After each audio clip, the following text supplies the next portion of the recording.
Okay, so I chose to read that long version of the gospel because it's almost unbearable how long it is. Jesus is standing up there telling us all these rules that we have to follow, and not only the rules that we already know, but he's like pumping up the bar of how to pass. So I just wanted to draw attention to that. I don't really like I like the vision of Jesus where he's a good, gentle, nice shepherd, and he's comforting us. I don't like the Jesus when he's giving us all these rules. I mean, I try not to sin. It's hard enough, and then he makes us have all these rules and pumps them up even higher. I mean, I haven't killed anybody, so I think I'm doing pretty good. That reminds me of some other rules that I have to follow. I got a speeding ticket.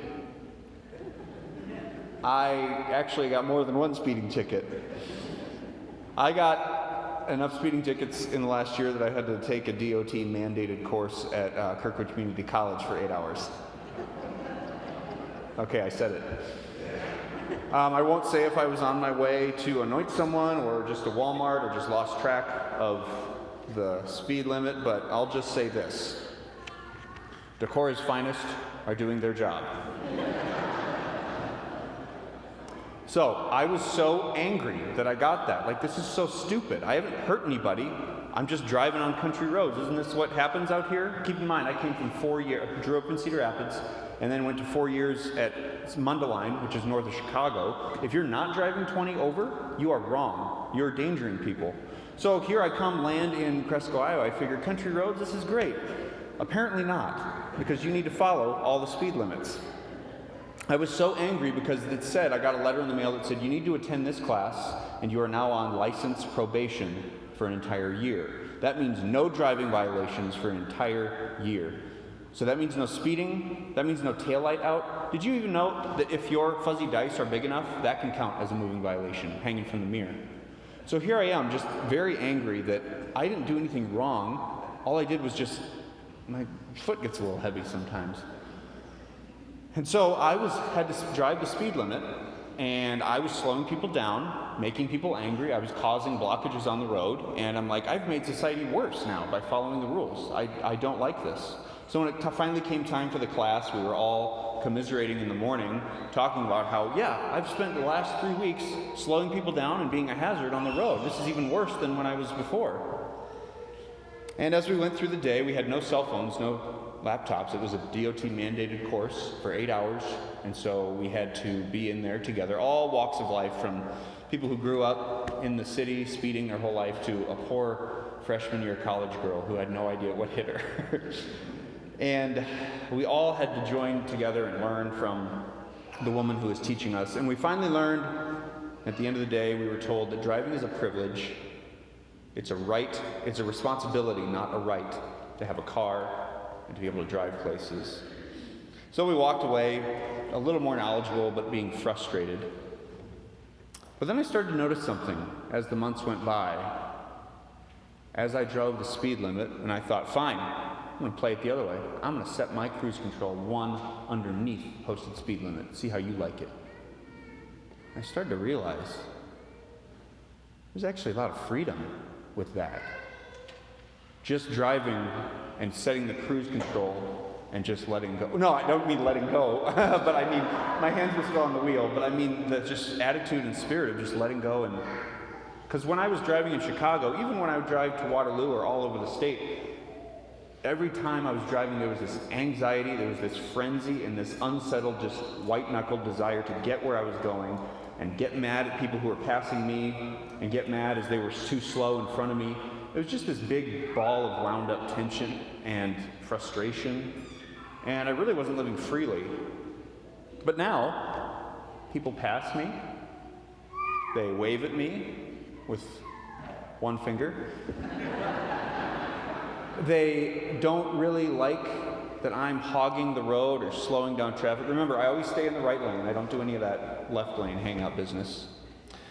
But what I realized, it really came full circle when 3 semi-trucks angrily passed me on a 2-lane road. And guess where we all ended up? At the same stop sign. We were all stopped, halted at the same stop sign.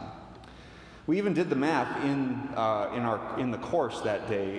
We had the graph and put in the calculations that if you go 10 miles over the speed limit, you will only save a minute and a half. A minute and a half time saved for an hour and a half of driving with just this tension and anxious and greed and speed.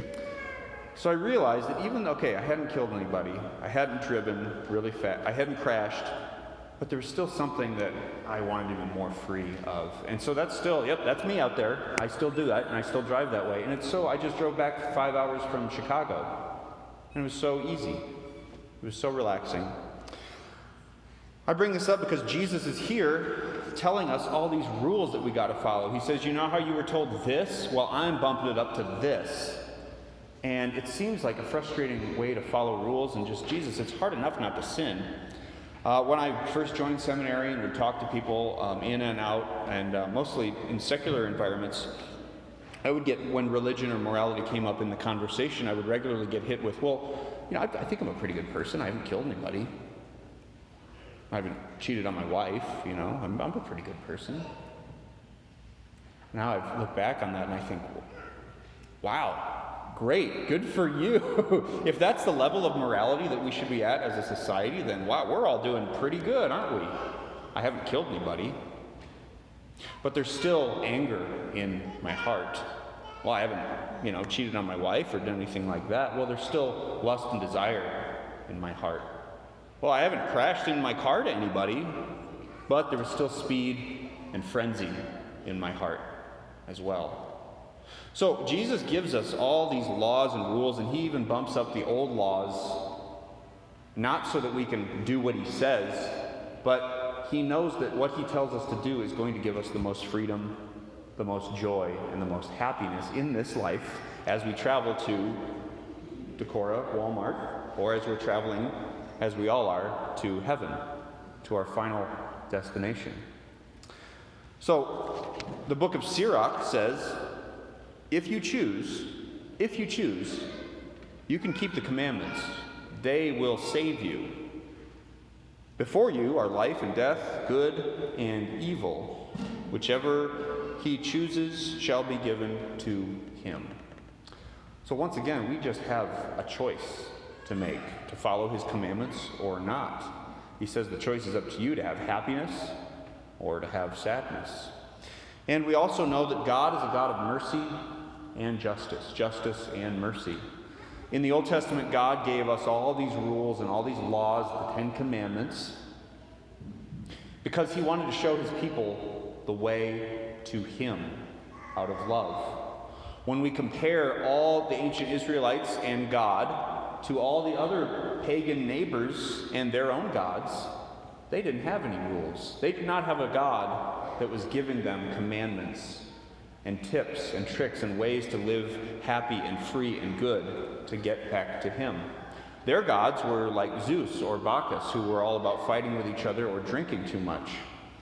No, God is a God of justice who sets out the ways that we can reach him, but he's also a God of mercy and love who says, here's the rules, but I want you to go even farther. Yes, I know you haven't acted on that lust and anger and speed in your heart, but I want it gone completely and refilled with me and my love. Because then we'll just live even more freely, even more happily, and even more joyfully.